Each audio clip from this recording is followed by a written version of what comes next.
Chúc mừng năm mới bóng ơi, bóng được 1 tuổi rồi. Đang bắn pháo hoa này để bà quay nhá.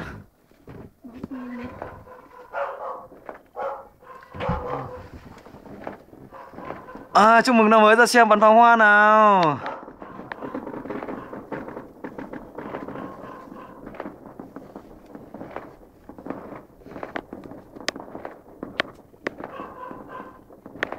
Lại chưa bắn này là bọn nó chả thấy.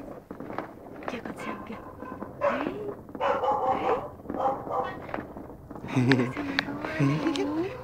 Yeah. Ôi, đẹp chưa?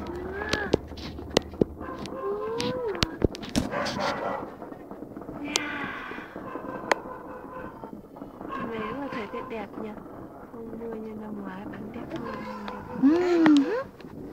Bóng Cả mà ơi. bắn thành hàng dài dài dài ra. Đẹp.